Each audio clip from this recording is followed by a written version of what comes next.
販売枚数1万着突破。ジェッタ公認。オリジナル T シャツウェア。3分で注文可能です。さあ。うわっ、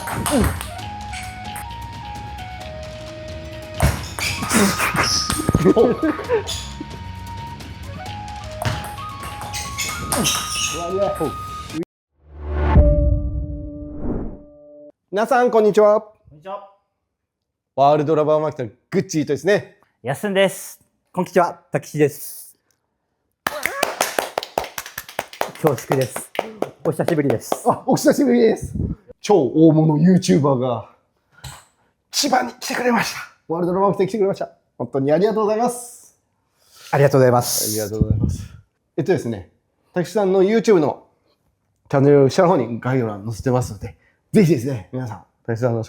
特にショートに特に力を入れているということで、はい、非常に面白いショートを上げられているので、ぜひ。ショート系です。でね、たまに試合も上げられたりしてて、はい。はい。なので、ぜひ皆さん、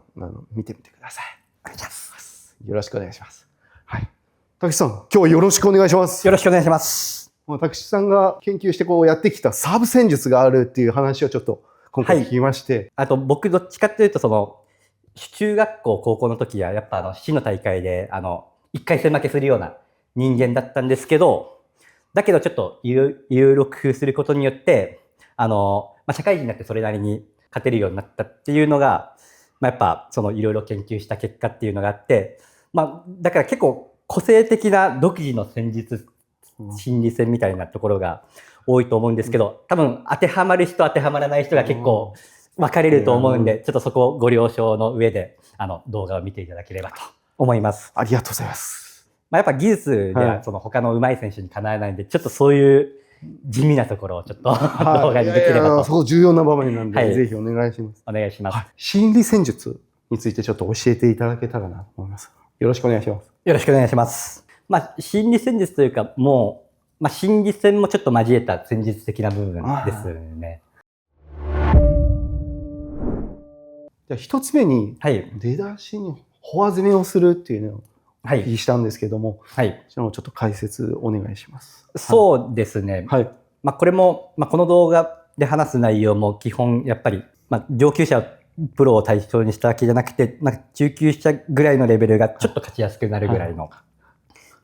戦術にはなるんですけども、そのラケット交換して、じゃんけんして、プレーしたときに、どの選手もバッククロスは絶対みんな上手いというか、無難に相手のバック側を狙って、バック攻めして、それが効かなくなったら、フォアに攻めるっていう、割とセオリーだと思うんですけども、その戦術をやられてる側としては、バック側でバッククロスで、うまくレシーブできたら次フォアで待ちやすいっていうのがあって、なので自分の場合は、先に相手のフォア側を意識させるというか、フォアロング、フォア前にサーブ出したり、相手がサーブ出してきたらフォア側にレシーブするっていう風にやると、それを最初にやっておくと、フォア側ってやっぱり引き出しの種類が少ないので、ドライブするかつっつきするぐらいしかないじゃないですか。そうですね。確かに。そのドライブにさえ対応すれば、結構戦況的に有利にやって、そろそろ相手がフォア待ちしてきたなって思ったタイミングでバックにやると、そこでバッククロスが初めて効くというか、これ結構相手が崩れてくれるパターン。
2つ目は同じことをやる戦法はいっていうふうにお聞きしたんですけど、実際どういう感じですか？はい。これも本当に、もしかしたら過去の動画とかであるかもしれないんですけど、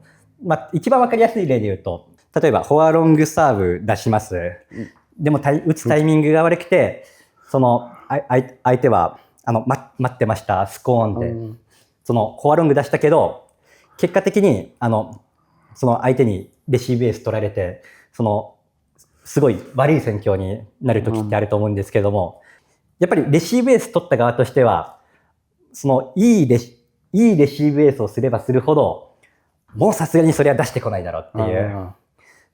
心理になるので、僕がサーブ側だとしたら、あえてもう一回フォアロングを出したら、ちょっと言い過ぎかもしれないですけど、9割効いてます、9割。いやらしいですね、それ。はい。1球目のフォアロングが効いたら、フォアロング出さない、続けて出さないんですけど、一番いいレシーブされたら、それあえてもう一回やると、相手それもう来ないと思ってるんで、そうですね。めっちゃ効くというか、意外と中級したレベルとかだと、レシーブ側としてはもう来ないって思えるので、今フォアロングに例えたんですけども、効かなかった技をもう一回連続でやると、めちゃめちゃ効きやすいです。それに今フォアロングで例えたんですけど、フォアロングが効いてる状態と効いてない状態で、その後のサーブレシーブってもう多分、もう180度戦況変わってくるので、自分の中ではフォアロング出すんだったらもうフォアロングが効くまで出して、相手がフォアロング警戒してる状態だと他のレシーブが甘くなるんで、フォアロング以外のサーブを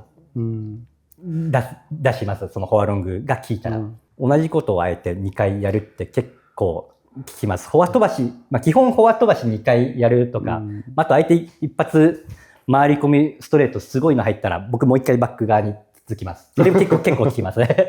効かなかったことは、あえてもう一度やるっていうニュアンスになります。おい！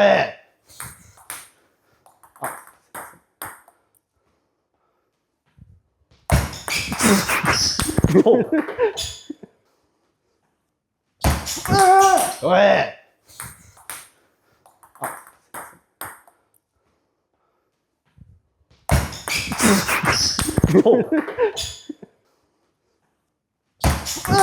おい！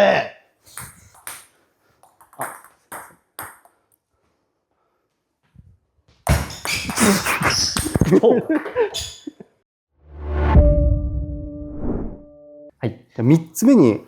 4ゲーム目にやることっていうことでちょっとはい。お聞きしたんですけど。もし4ゲーム目になったとき、5ゲーム目のことを考えて、自分が2ゲーム取って相手が1ゲーム取ってる状態だったら、僕4ゲーム目取られてもいいから5ゲーム目で絶対取りたいなっていう風に比重を置き換えて、なので僕4ゲーム目の時よくやるのは、レシーブ下回転めっちゃ切る、サーブ下回転めっちゃ切る、ナックル系、上系の技術、ナックルからの展開が得意なので、4ゲーム目しつこく下回転出しておくと、5ゲーム目点欲しい時にナックル出すと、ほぼ浮かしてくれるというか、5ゲーム目でやりたいことの逆を4ゲーム目でやるというか、今2-1の時で例えたんですけど、1-2の時も、やっぱり下回転切るんですけども、もう正直それで下回転出し続けて、1-3で負けることもあるんですけども、下回転を意識させない状態で仮に4ゲーム目1セット取れても5ゲーム目ほぼ取れないなって思って、もうそれだったら 1-3 負け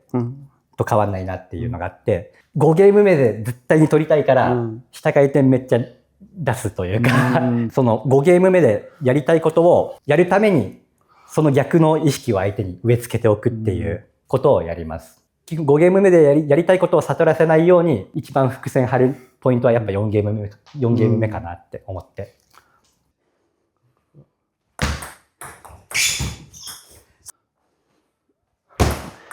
おや！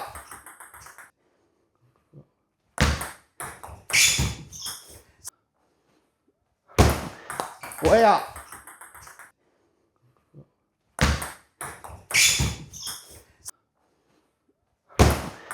おや！おや！